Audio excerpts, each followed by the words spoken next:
Hey everyone, welcome to my channel. I hope you're all having a fantastic day. Before we begin, please make sure to hit the subscribe button. Good evening, my dear friends. Tonight, I wish to share a story that is both profoundly moving and deeply sorrowful. It is a tale of love, loss, and the startling fragility that connects us all. The headline says, "Tragic news today. Kelly Ripa announces a heartbreaking family loss." But this is far more than a news item. It is a glimpse into the heart of grief, a reflection of how one family's pain can mirror our own vulnerabilities. Before you click away, I ask you to stay for a moment. By the conclusion of this video, I believe you will see beyond the sadness. You will witness the quiet strength that rises when one's world feels shattered. Stay with me. The path we will walk tonight is one of sorrow, certainly, but also of unexpected hope. And along the way, you may just find something that resonates within your own heart. We often imagine that celebrities exist in a protected world of glamour, cameras, and public admiration. But tonight, Kelly Ripa, a woman who has brought so much joy and companionship into millions of homes, is allowing us to see the vulnerability behind the curtain. She announced in a poignant, heartfelt post that her family has suffered a devastating loss. Picture that for a second. You type out the words, your hands shaking. You press post, and in an instant, the entire world is privy to your most private pain. For her, this was not a press statement.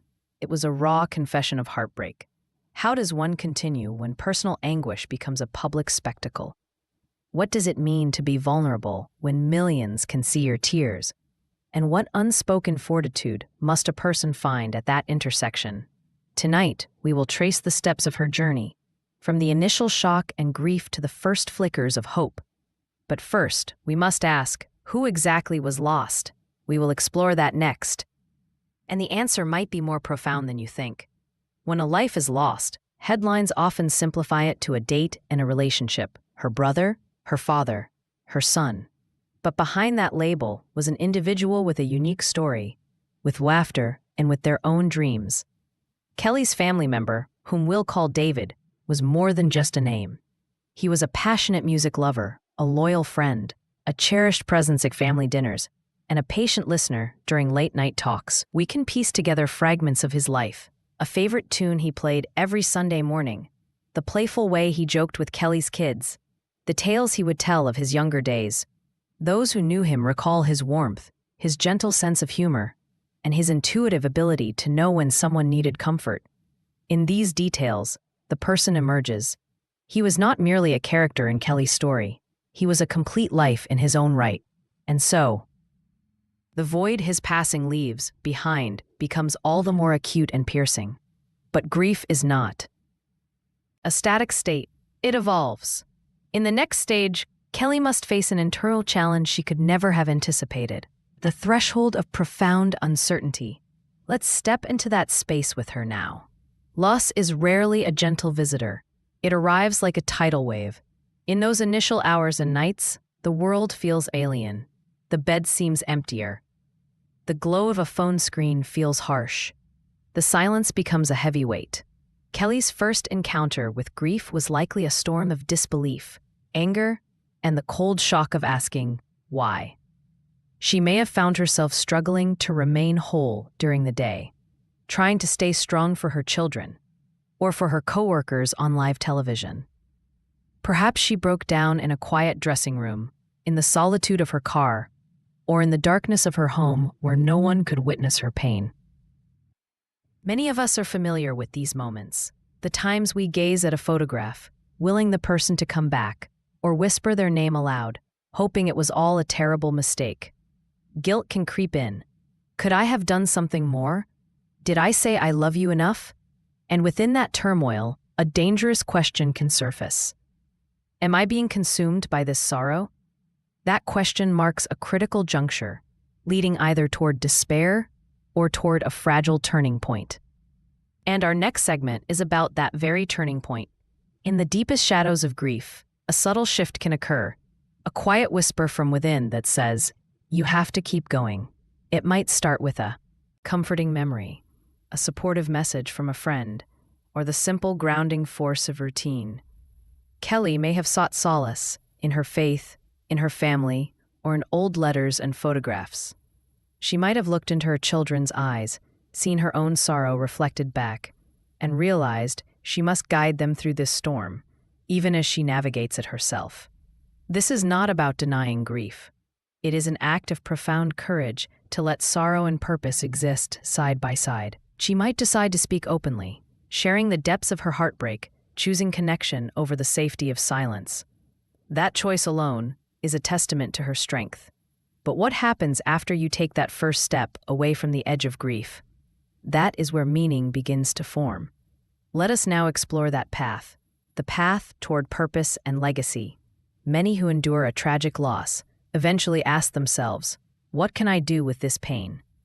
Some withdraw into silence. Others channel their sorrow into a mission. In her heart, Kelly might be feeling the seeds of a new purpose, a memorial, a foundation, or using her public voice for a cause. Hey, that's the moment, isn't it? The moment after the fall, when you are sitting in the rubble of what used to be your normal life, and the first thought of, what now, begins to take root. This isn't about moving on, because that phrase is a lie. We don't move on from the people we love. We learn to move forward with them, carrying their memory as a part of our own being. Creating. A legacy is not an act of forgetting. It is the ultimate act of remembering. It is the decision to transform the energy of grief, which is at its core just love with nowhere to go, into something that can be seen, felt, and shared. For some, this transformation is quiet and intensely personal. It might be finally planting the garden that person always talked about, or picking up the guitar they left behind and learning their favorite song. It could be a promise to live with more kindness, more patience, more of the very quality that made the departed so special. These private legacies are the threads that reweave the fabric of a family, making it different but whole again. But for a public figure like Kelly Ripa, the path to purpose has another dimension. With a platform that reaches millions, her personal journey inevitably becomes a public one. Should she choose to, her sorrow could become a powerful catalyst for good on a much larger scale. We have seen this before. A family loses a child to a rare disease and starts a foundation that funds a cure. A community is shattered by a tragedy and builds a memorial that becomes a place of peace and reflection. This is the alchemy of the human spirit, turning the lead of unbearable pain into the gold of a lasting tribute. For Kelly, this could mean championing a cause that was dear to her family member's heart, perhaps supporting young musicians, funding mental health initiatives, or contributing to a local community project. By doing so, David's story would transcend his personal circle and become a beacon of hope for countless others. His life and his loss would acquire a new and enduring meaning. However, we must understand the immense weight of this public responsibility. When a celebrity shares their vulnerability, they create a space for others to feel their own grief. In the comments on her post, you will undoubtedly find thousands of messages, not just offering condolences, but sharing personal stories of loss. Strangers connecting with strangers, bonded by a shared human experience.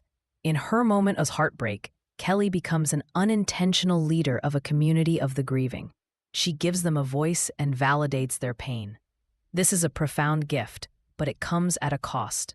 The expectation to be strong, to be a source of inspiration, can be exhausting when you are still trying to navigate your own darkness. Every public step she takes on this journey will be watched, analyzed, and absorbed by an audience that sees their own struggles in hers. That is a burden few of us can truly comprehend. It is also crucial to remember that healing is not a linear progression. Finding purpose is not a final destination that, once reached, erases all pain. Grief is a landscape with mountains and valleys, and the journey through it is cyclical. There will be days where working on a legacy feels empowering, a direct connection to the love that was lost.